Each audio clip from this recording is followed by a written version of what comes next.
Good evening and welcome to Doc and Soc. We're broadcasting live from right here in Jackson, Mississippi, the capital of the great state of Mississippi. You know, I always say that down in Mississippi, the air is just a little bit cleaner and the grass is just a little bit greener. And so, Mississippi is my hometown, not my home state. It's just a town. It's got less than 3 million people in the entire state. There are twice as many people in Chicago as there are in Mississippi. Most of us here know one another. Most of us here are related in one way or another. When you meet a stranger and you ask them who their folks were, most of the time you'll find that you know somebody that they know. You know, the people in Chicago don't know the people on the south side and the west side, north side, and east side. They don't know one another. But in Jackson, Mississippi, we know everybody. We don't have sides. We're just one community. You know, it's a diverse community in the suburbs because the majority of our white brothers and sisters live in the suburbs, while most of our African Americans live in South Jackson. Now, Jackson is the capital of the state of Mississippi, and it's 85% African American. That means African Americans run the mayor's office. The council seats are controlled by African Americans. We have 5 out of 7 there. On our board of supervisors, we have 5 African Americans, 3 black men and 2 black women. On our school board is mostly African Americans. The school superintendent is an African American male. And the airport authority is chaired by an African American with a majority board. So you would say to yourself that blacks down in Mississippi have got it going on. We have the highest number of elected officials of any state in the entire USA, and you would think we got it going on. But yet we remain last in every major category. The poorest people in the state of Mississippi are in the African American diaspora, in the 2nd Congressional District and in South Jackson.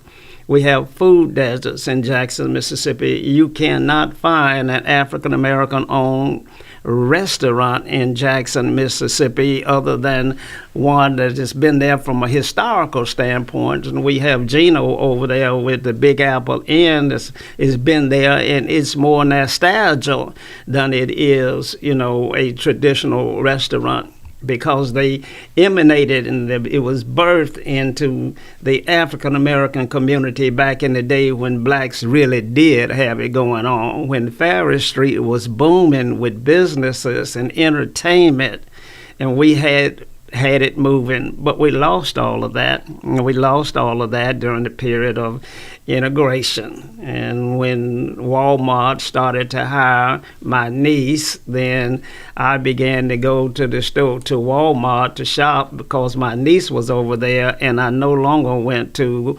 Joe's store in my neighborhood. And so we followed our business consumer base, followed our children that had been integrated into a new way of life and a new way of thinking. And it broke that bond and that connection that we historically had for one another. And today we have not gotten that back. Now, we're going to have a great show this evening, but if you're watching us on Facebook, we want you to share this program with your friends and family and send us stars. If you're watching us on YouTube, go on and subscribe to the program. We need your support there. We need your support there in a desperate way because we want to be further along than we are, even though we have been labeled one of the fastest growing media companies in the Southeast. Now, if you're watching us on our very own platform, WeBelieveDigital.com, you know that we're different. We're not a page. We are a platform. There you can find all of our playlists with all of our great shows. The Hurt Is the Same with Chantel Johnson coming in on Wednesday night. Prove 'em Wrong with Vince Gordon on Thursdays. Dr. Henderson, Organize, Don't Criticize, twice a week. And, of course, you have the Doc and Soc Show coming on 3 nights a week. But if you scroll down a little bit further, you'll find the link to We Believe Radio, WBLV Radio. That's right. It plays some of the best music 24 hours a day. So we're a little bit different than most media companies. We need your support. We can manage your social media. We can handle all that for you. We can manage your websites. We can build your websites. We can buy all of the advertisement that you need and place it on any medium that you require. We are a full-service media company. Housed right here is the Mississippi Link newspaper, a print magazine that's over 30 years old, operating right out of this building, owned and operated by black females. So you see, we're trying. We're trying to make a difference. We know that one day during Black History Month that we will be spoken of for the work that we're doing today. It's critically important that you support that. Now, as always, my co-host is with me here, the Honorable Dr. Eldridge Henderson, a man that needs no introduction, a man that I call the most dangerous man in America, because he was born on the Mississippi plantation. And as I said the other night, like Moses, he was put afloat in the little basket to get him out of there so that he could grow up to be a strong black male. Because back then, Pharaoh had the order out that all children, males, under the age of 2 years old were to be killed. Now, we think that's harsh, but in many ways, there's an order out now on African-American males. You see, 80% of our prison population contains African-American males. There's a definitely an order in place that we must remove the African-American male out of the household. J. Edgar Hoover instituted the policy after the riots in Watts, where they said that no man, no woman would be able to get any subsidy, no Section 8 housing, no support for WIC and SNAP and those kinds of programs if they had a man anywhere in the house. This is policy. Policy created and mandated by our government with the sole intention and the purpose of removing the African-American male out of the family structure. We have successfully done that, but now we got chaos. We got African-American males, young teenagers running the streets with their pants down below their buttocks, carrying AK-47s and roaming in the territory, and we label them as dangerous. And some might agree that they are dangerous. But let me stop here and welcome my co-host to the show, Dr. Henderson. How have you been, sir? Well, as usual, I've been doing fine. Well, I have one problem, sir. What's that? One major problem. What's that? I can't hardly sleep for thinking about December the 31st, 2029. Ooh. I've been thinking about this now for 5 years, been talking about it for 10 years, and I'm getting more and more pressure when I look at the completion rate of corrective action plans for black people worldwide, starting 10 years ago to what's prevalent today. Tell me about it. Well, it's a known fact that if you don't make any progress in life as a group or as an individual, usually you're going to have what I call a lot of distress and chaos in your life or in your family or in your city, your nation, or whatever. And as I see it, in December the 29th, 31st, 2029, black people are either going to have doomsday or payday worldwide. Worldwide, because of certain factors that we'll talk about later on today or next week. Go ahead, Doc. I'm going to take this call right quick. Okay. Go ahead. Well, ladies and gentlemen, what a lot of you all don't seem to understand is that your happiness is premature. Your happiness is premature. You're not making any progress educationally. You're doing worse in the training field than you ever have been able to do in your lifetime since slavery. You find that black people are in positions of leadership, but they have less leadership ability than they had in the 1960s. They don't dominate anything, even though they control the funds and the positions. You find that politically, black folks don't even know now whether they can get support from the Republicans or the Democrats. And both of them got them confused. They don't know which way to go in 2024. And the other issue that we have is economic development. The leaders throughout the world, throughout the black world, have less influence in economic development, even in areas, cities, towns, and countries or nations that they own or allegedly control. And the last thing you find is that the institution that can solve most of these problems among black people and poor people throughout the world, that institution is the religious and denominational institutions that practice justice and peace and the love of God. These groups are doing less than they have ever done before, and they're making more money than before. The leaders are more corrupt.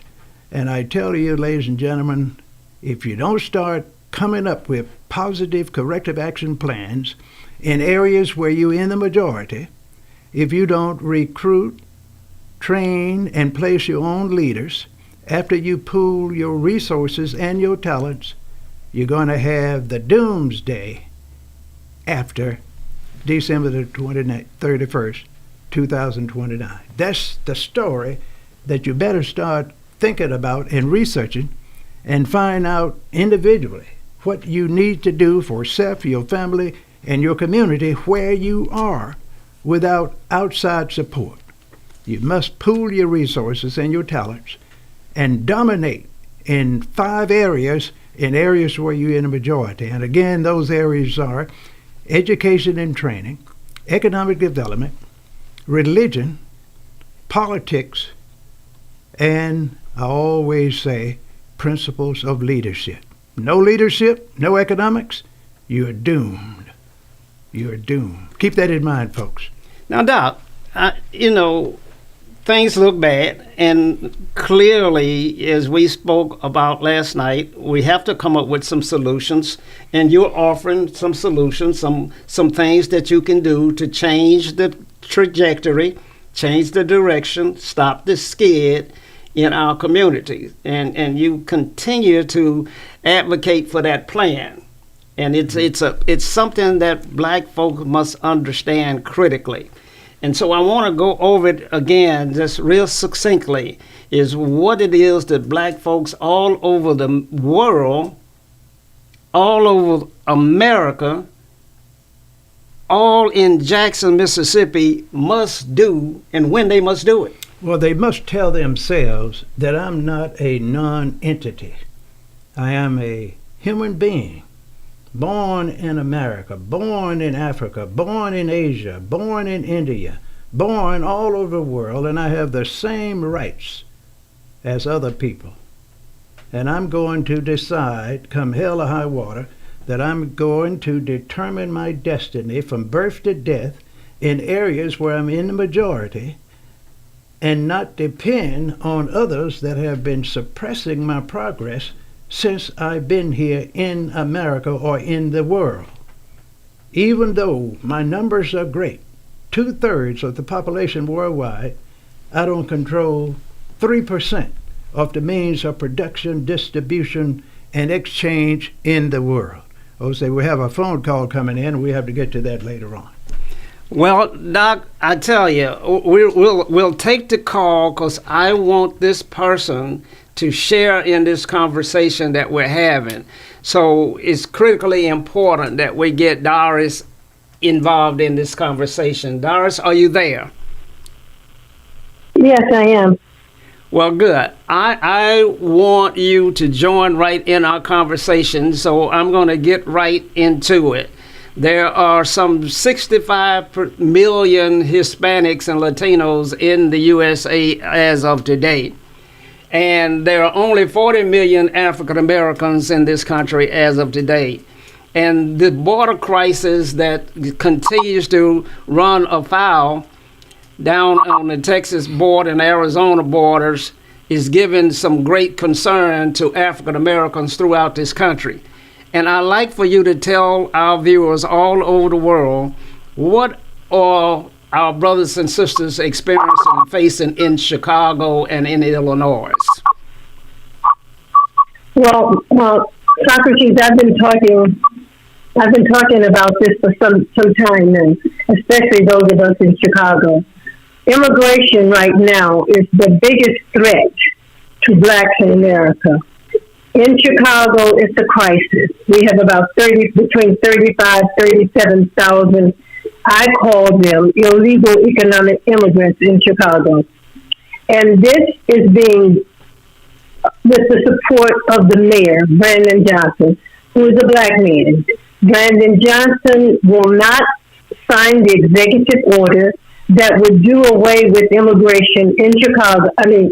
Do away with immigration in Chicago tonight if he were to sign that executive order, because it was an executive order that was signed by the first black mayor of Chicago, Harold Washington.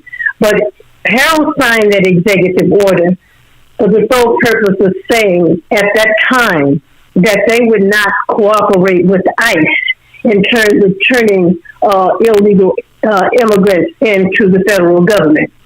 And it was not meant for what it's being used for now.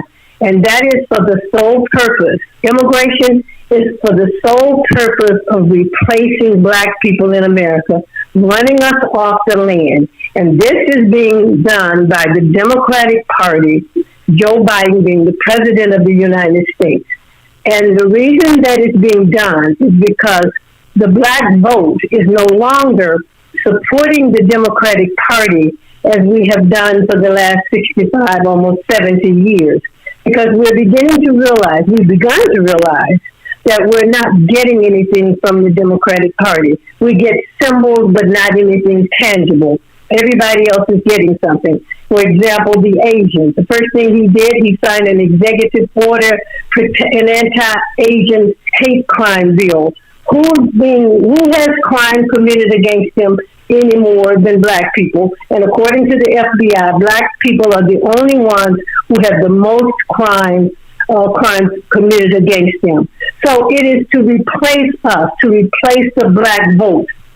Now, that's very difficult for some people to understand, but that is the reality of what's going on in America, all across America. And Chicago, as I said, is in a state of emergency. Black people are being evicted from their homes because we have white landlords who have property in the black community that some have been vacant for years.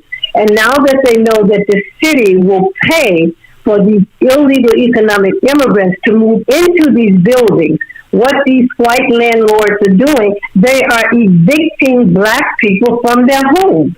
And they're moving these people into these buildings. So it's a serious state of affairs in Chicago, and it's spreading all across the country. And they're dumping these people primarily in black communities.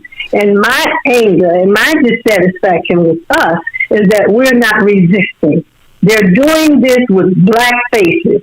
They selected Brandon Johnson, and then we elected him because he's a black man, he has a black wife, he has black children. But it has been a disaster for the black community in Chicago, and it's getting worse. Now, Doris, the Chicago is not a majority black city. Well, right now, according to the 2026 census, it's about 30% white, maybe 31% white, 29% black, 29% Hispanic, even though black's about 29.3 or 4, Hispanic maybe 29.1. So right now, that's the breakdown according to the 2020 census. But what they're talking about doing is giving these people citizenship. They've been having job fairs, private job fairs for these illegal immigrants when we have 50% unemployment in some sections of the black community in Chicago. And so they're giving them permits to get jobs. They're going to be getting them licenses. And the next thing is that they're going to be allowing them to become registered voters. And that's the whole purpose.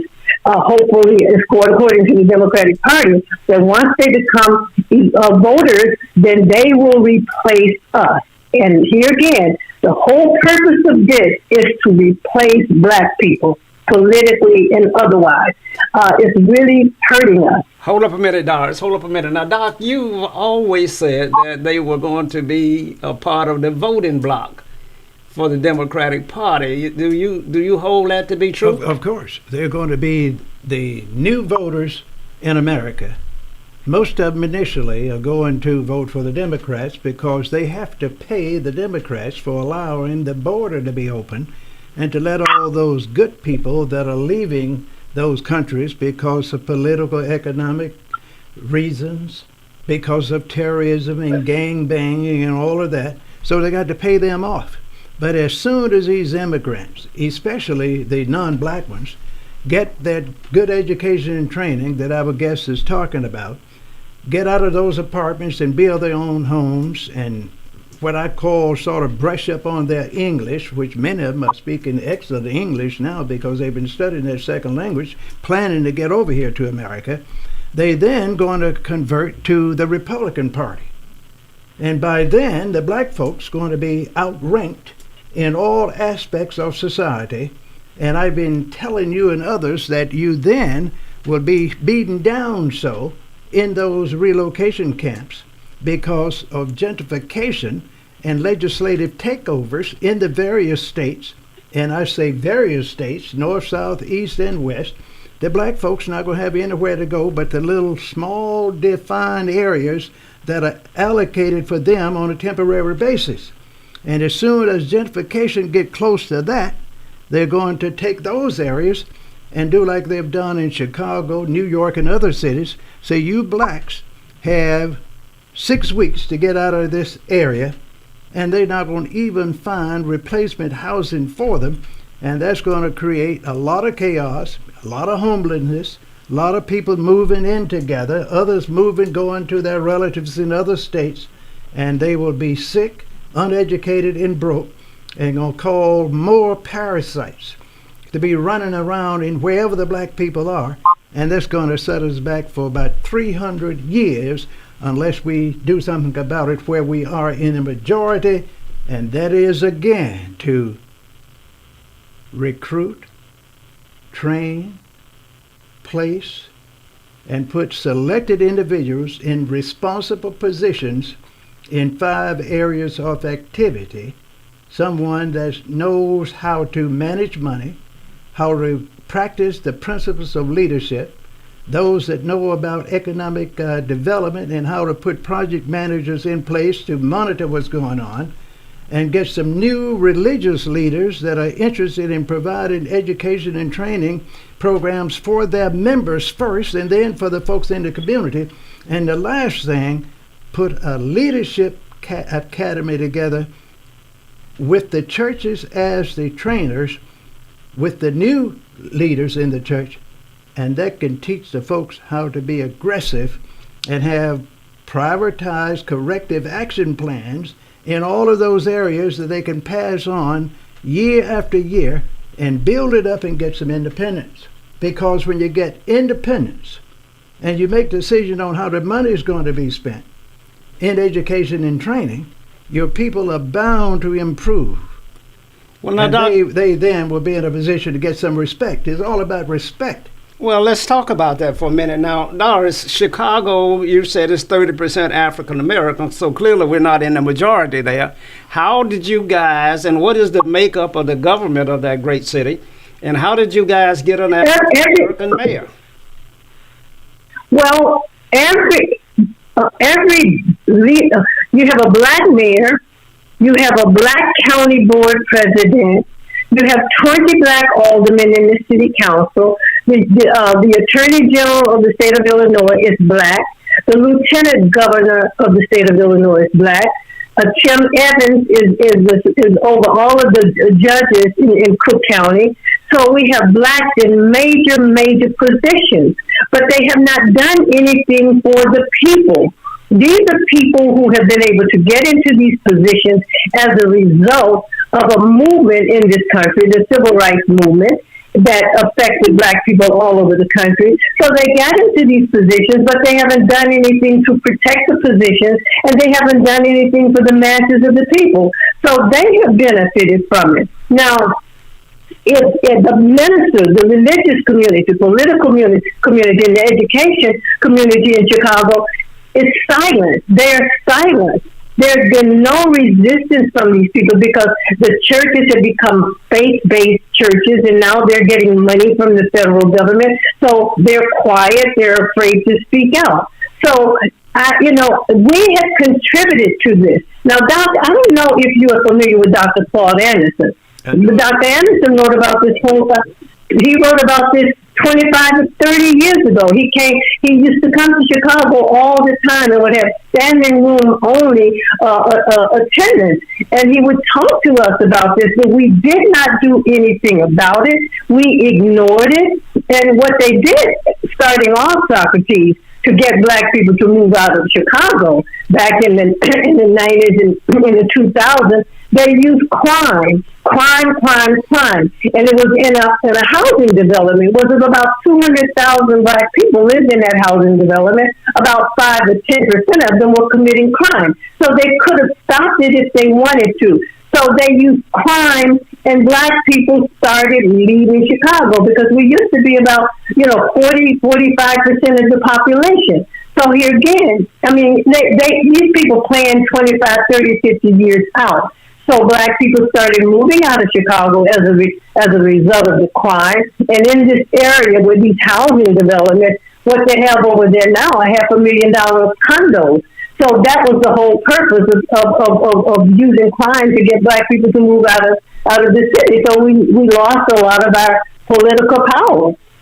And so, they used all these different strategies that we saw into. Yeah, hold on a second, Doris. Now, black leadership is failing all across the country, it appears. Now, I understand down in Dalton, Illinois, we have a young black mayor down there that's in trouble. Can you share with us a little bit about what's going on down there?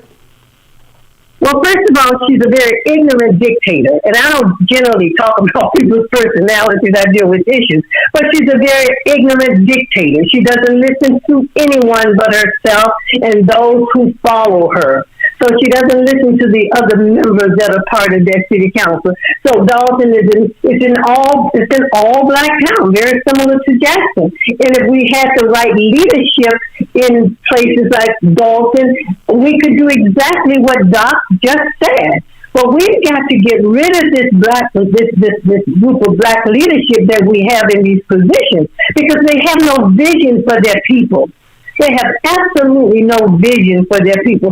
So they do what she's doing. Or they do what Brandon Johnson is doing. Everything the Democratic Party wants him to do. Everything. He could have stopped it overnight, but he didn't do it. And because he's black, black people don't want to criticize other black leadership when we should, because there's no way they would have been able to do this had this been a white mayor. They would not have stood for it. So because he's black, he's able to get away with whatever he's doing. In Chicago, I'm sad. It saddens me to say Chicago in 6 months will not be the same Chicago that I know of. It will, because they're steady coming in there. They're steady coming in there, and they're running black people off to the wind. Well, let's talk about black leadership again. Now, Doc, I understand that this trial over in Georgia with Fannie Willis, however you pronounce her first name, is getting national attention. Can you share with our viewers a little bit about what's going on over there? Yeah, well, most of them know, Socrates, that this is just a scam deal to give Donald Trump an opportunity to be president again. And all of us know that if he is found and convicted of a felony before the election, he will not be able to become president in the next election. But now, if he is found and convicted with a felony, once he gets in office, they can't do anything to him until he gets out of office because of immunity, presidential immunity. The legislature on the national level. The judges and others going to be in his corner, and they'll say, well, he might be a convicted person, but he has 4 years to serve, and then we'll deal with him. And then when his 4 years are gone, whoever the president is to replace him, Republican or Democrat, they are going to give him a pardon. So you don't find too many rich people in jail or in prison anywhere in the world when they have that millionaire status above $100 million. Well, I get you. But this little black lady over there in Georgia seems to be on the hot seat because she dared to prosecute President Trump. And so somehow now the roles have been reversed, and she's on trial. Well, that's right. And so the issue is now getting very, very complex. Apparently, she hired her lover and to work with her on the case, and now they're trying to destroy her. Doris, have you followed this? But yes, I have. You know what, Socrates, and I think I've said this before. We have not taught our young people about racism, what it is, and how it works. When that woman came out and they indicted Donald Trump, some elderly person who knows what this country is all about should have pulled her to the side and talked to her. There's no way in hell she should have gone in there thinking that they were not going to turn over every rock, look under every rock that they could find to find something on her to try to discredit her. Someone should have talked to her. It's her arrogance. It's her arrogance, too, that has contributed to this. I watched it, and she didn't even have to testify. She did that on her own. And yesterday, and the day before yesterday, she just talked over herself. Instead of saying yes and no, she went on and on and on. And she should have humbled herself and answered specifically to the questions that were asked of her. She did not do that. The arrogance, this I don't need a man mentality that so many of our young, educated black women have. That is destructive to us as a race and as a community. I'm from old school. You know, we all play a role. And I think she's where she is today, in the trouble that she's in today, because of her arrogance. Well, hold it there, Doris. Now, humble yourself. Hold up a minute, Doris. Now, Doc, I often hear people say that black people need to understand how to humble themselves. And I get a little bit concerned about that. Why is it that when we come from an area where we couldn't look a white man in the eyes, we couldn't walk on the same sidewalk with him, we always had to throw our hands up and be afraid of getting killed, should we be humbling ourselves? Well, what should we be doing? What we should be doing is being smart. Our caller is exactly right. If you have a few skeletons in the closet, you're not to expose them. And if you are smart enough to have a position of responsibility, you have to know how to dance around the accusation that you are violating the law. From all the lawyers that I've heard, all she has is an appearance of impropriety. It's not illegal to date a person you're working with in your business or organization, in your church or whatever. It all depends on what position you have and how public you are with it. Now, it's not illegal, according to all the lawyers that I've heard. Well, why is she on trial? Because that is a diversion factor to give the president an opportunity to have a stay in his case so he can win. Everyone knows he is guilty of many things. He just got a lawsuit where he have the information here, where he was ordered to pay $300 and some million, $355 million in pre-trial for lying about inflating his businesses. That's a case against him. He has about 30 other cases, and most of them are felonies. Plus, he has all kinds of alleged moral problems and transactions. And many of these are in court at the same time, 3 and 4 court cases a week all over the country. Voting, sexual problems, and allegation, business hyping, international intrigue, you name it. And he is saying people are picking on me. And he is smart. He's doing exactly what any smart man would do. Try not to get convicted. Get in office so you can have 4 years to do whatever you want. And then make a deal with someone and get pardoned. Now, Doris, I have a thread that I look at from time to time, and most black females are very proud of the way that the young lady, Miss Willis, has handled herself, and says that that she shouldn't be humbling herself, that she should take the stand and represent herself, and that she's quick and she's sharp and she commands her space. And so from young blacks, they seem to be celebrating her performance at this trial. Well, when I say humble, I'm not saying be submissive and bow to the white man when you see him coming, or the white woman. That's not what I'm saying. I'm saying you have to be smart. It's not what you do, it's not what you do, but how you do it. Look, Donald Trump, like most white men in his position, is the scum of the earth. But Donald Trump is a white man in America. She's a black woman in America. So she has to be smart. She has to be strategic. It's all about winning. The whole purpose of what they're doing is to destroy her character, to say she's not fit to be handling this trial. It's a character assassination. So you don't go in and assist in assassinating your character.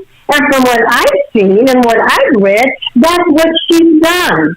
Okay, young black people, well, she told them, come on, that's not where you do it. You gotta be smart. She's not being smart. Okay. Getting up there, arguing back and forth with those people, that's not being smart and strategic. They're after her. And that's why I said some elderly person should have sat her down and talked to her. This is still racist white America. They're going to do everything they can to protect that white boy.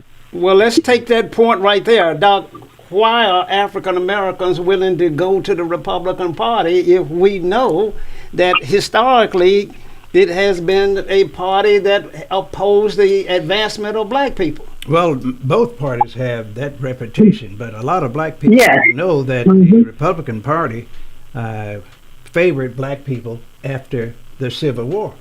That's the party that gave black people an opportunity to have some so-called political independence for 11 years during the so-called Reconstruction period from 1868 to 87. That's about 11 years of independence in America.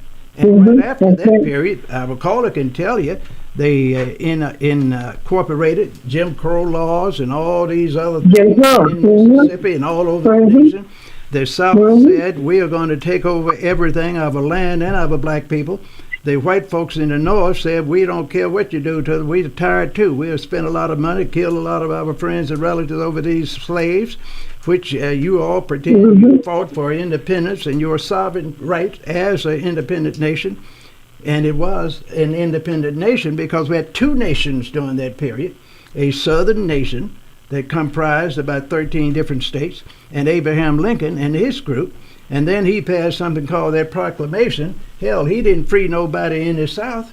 He didn't free the slaves in the South because they were not part of the United States of America, which we call the Union at the time. Am I right, Cole? Doris, you're absolutely right. Doris, put your phone on mute when you're having a conversation. Now, I wasn't having a conversation. Okay. Now let's understand this then. will Trump defeat Biden in this election? Doris, I'll go to you. Yes, he will. Yes, he will. Wow. And Socrates, that's how we got Hiram rebels in Mississippi during Reconstruction. They were in the United States Congress. That's how we got them during Reconstruction.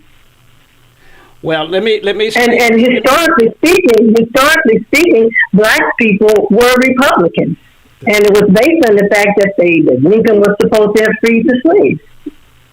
Well, I can't not embrace the Republican Party for its history because of, in the contemporary sense, it has been so ugly to black people until it's hard for me to get back there. I hear you. But I want to get to this, though.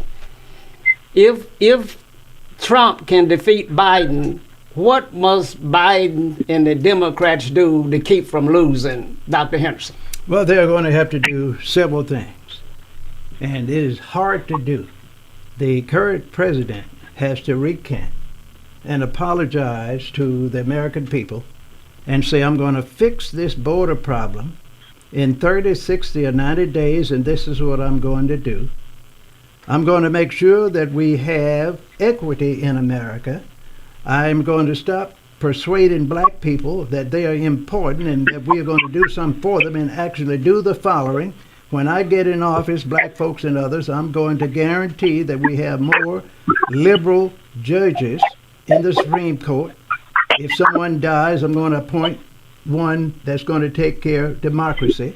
In all the federal positions and state and federal related positions, I'm going to appoint Hispanics, blacks, and others that have never had any representation in the Congress, American Indians, Italians, and others.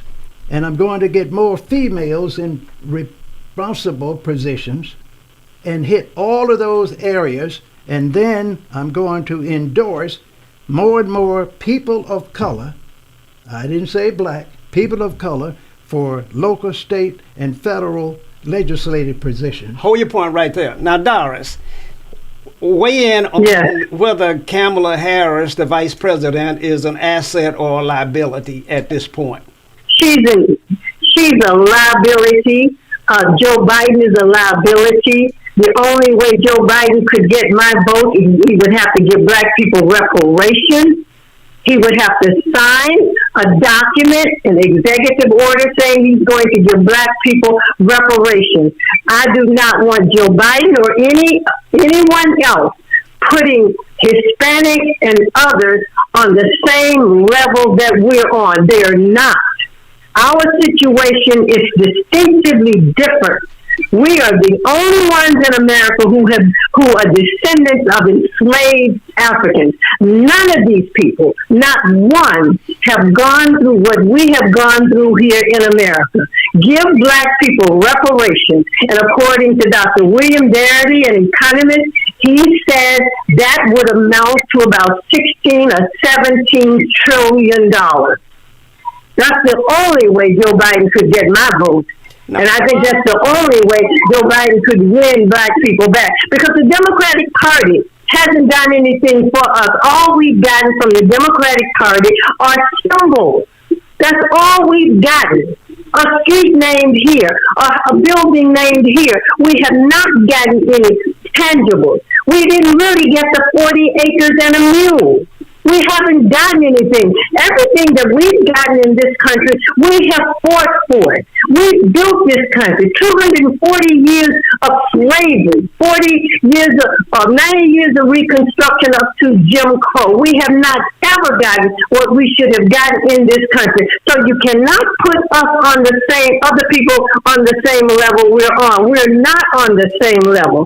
He has to do something specifically for black people, and that now would be reparations. Well, let me go to you, Doc. Why does she say Kamala, a black woman, and we want black people in most powerful positions? She's arguably the most powerful black woman in the world. Why could she be a liability? Well, it's because her popularity is not very strong, nor is the current president, Joe Biden.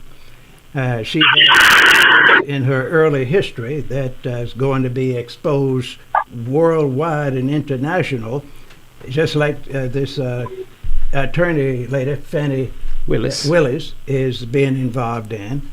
Because I listened to her today. She was doing all this talking. You know, she went to the church a few weeks ago talking a lot of propaganda.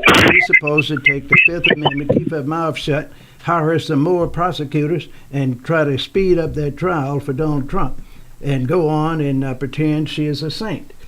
And as far as reparations, no president in the United States will sign for reparations for blacks in what I call a $1 trillion range, but they will do it for others in $100 million range, like the Jewish nations, the Indians, Japanese, and others, but they're not going to do that to blacks because they don't have a reason to do it. Blacks are not unified, and they got supporters that's going to talk against it. Say, all I want is free education. I want democracy, Mr. President. I want fair appointments without giving him a list saying these are the 100 positions I want you to put black folks in, or people of color. Hell, that's the way you do politics. And then you go to the industry and say the same thing. Well, so we're going to unionize you, boy, even in the South. I get you. You're making good points. Now, but I want to educate our audience out there. And so there's some things that we cannot figure out. I cannot figure out why America supports Israel in the way that it does. And there's a connection there that a lot of us struggle with, because Israel doesn't seem to have natural resources, doesn't have oil, doesn't have anything that America is interested in. So, Doris, what do you think is the logic and the justification for the unwavering support that we have for Israel? Because they own every one of them up there in that Congress. Because they have money. They have unity, whether they like each other or not.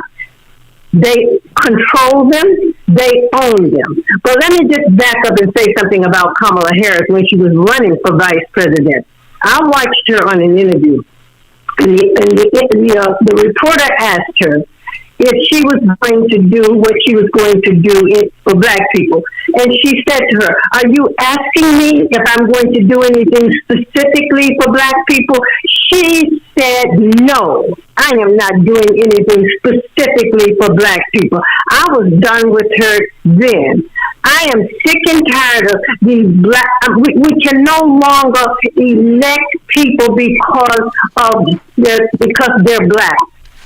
We have to give them an agenda. They have to have an agenda that we put to them, and we say to them, if you want my vote, this is the agenda you have to push, and it has to be an agenda specifically for black people, because every other racial and ethnic group has that. That's what they do. I'm not mad at them. I'm just mad at us because we are not organized. We won't come together. And what we must do if we are to survive in this country. But getting back to the Jews, they own every last one of them. They use their money. The minute you speak out against them, they go against you. What they're doing in Chicago, they're going after elected black officials who do not support their agenda. Now, they just voted, the city council in Chicago just voted for a resolution for peace in Palestine. Well, it should not have ever gotten to the city council, because that's in another part of the world that has nothing to do with black people. It was a diversion. So the Palestinians are using the same approach that the Jews are doing. If you don't go along with what we want you to do, we are going to go after you and get you out of that position that you're in. That's what Rahm Emanuel did in Congress before he came back to Chicago and ran for mayor. He was going after every black person who had a chairmanship position up there in the Congress. So they use their money to control people and make you push their agenda, and they use their money to do it. Well, because they have the power. Now, Doc, I've heard you say something similar, that the Jews have a specific plan that they teach all their children. Well, that's correct, and that's the way it's supposed to be. I've been saying for years, black folks ought to have a plan. They ought to have a plan to teach themselves, their children. They ought to have a community building plan. The Jews do, the Palestinians and others do, but we don't have a plan other than we want to integrate with the very people that's saying you are a non-entity in the world, black people. We have no respect for you. We're going to tamper with your voting rights, your court rights, your any right, and we're going to win because you all don't look out for your own interests. The Jews do. And the other thing that people don't want to talk about, why the Jews are well supported in Israel. Now, someone will not want to hear this, but I've read the history of America. The Jews have always not been favorites in America during the early days. They were discriminated against in colleges and universities. They had to do like the Hispanics are doing today. They were close to the poor black folks in the cities, close to the black folks on these plantations during slavery, even though the Jews were not enslaved. But they had their businesses close to the slave plantations and so forth. When the black folks had their little towns in a little part of Jackson and other places where they were in the predominant population, you had a lot of Jewish shops that sold clothing and food and other things in those areas. So they got rich because they had cornered the market. The more others come from outside, get into the black communities, the fewer black businesses you're going to have, because we have been brainwashed so most blacks will go to the white businesses.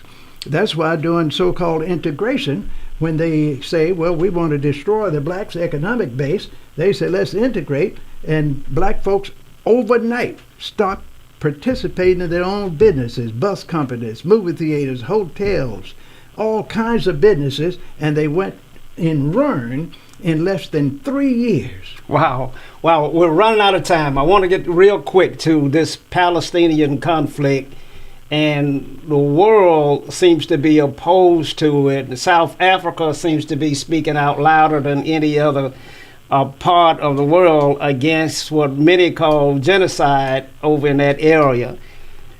Do black people support the Palestinians in this conflict? And in particular, do black ministers support the Palestinians, Doris? That is not our fight. Black ministers, South Africa, South Africans need to get themselves together on the continent. That is not our fight. Black ministers do not need to be getting involved in anything pertaining to the Palestinians or anyone else. We have enough problems of our own that we are going to have to solve because no one else is going to do it for us. You just take Jackson, Mississippi, and all black towns. If black people would come together, we had a vision, had a plan, we could make that a model city for black people to want to live in and move to. We don't have time to be jumping on other people's agenda. We don't even have our own agenda right. That is not our fight. Let those people fight their own fight. Well, she makes a point that we don't have our house in order, and we're supposed to fix our house before we... Yeah, we're jumping over. Doc, Yes. I think that it's such a tragedy that's occurring over in that area to see the bombs flying and the people dying and the little children there, until I find that blacks are sympathetic in that cause, and we know or realize that if that tyranny continues, that we could be next, and we could be...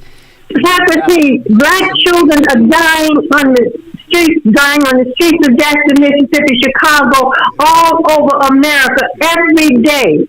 Black children are being shot. Black men, we're dying every day. So we have a serious problem as black people in this country. What about the homeless black children around this country? What about homeless black men and women who are sleeping on streets around this country? We have our own problems. We don't have time to get involved in these people's issues. They can solve their own problems. We have enough problems of our own. So why are we jumping on everybody's bandwagon when ours is falling apart? Now, hold up a minute, Doc. Why? It doesn't make any sense. Hold up, Doris. Hold up just a second. Now, Doc, you hear her position. I hear her position. What do you think? I'd say she is at least 99.9% correct. Wow. Black folks got no business worrying about what's happening over there because most of them not going to say anything. The leadership position, they are not going to promote the Palestinians, even though they know it's wrong because they're afraid of the Jews' output and the prosecution they're going to get for them. If they in business, if they in politics, if they in entertainment, they're going to be attacked by the Jewish community worldwide. They're going to do it as a collective unit. Well, now, preachers not going to say very much. They're just going to be quiet about it. We're out of time almost, but now, Doris, would you feel the same way if the war was in Kenya, Zimbabwe? If the invasion were occurring there, would you have the same stand? Because they are black people. But we still have too many problems in America. Africa is going to have to solve their problems. You got all those corrupt black leaders in Africa who have sold the continent off. They need to fix Africa, and we need to fix our problems here in America. No one is going to do that for us.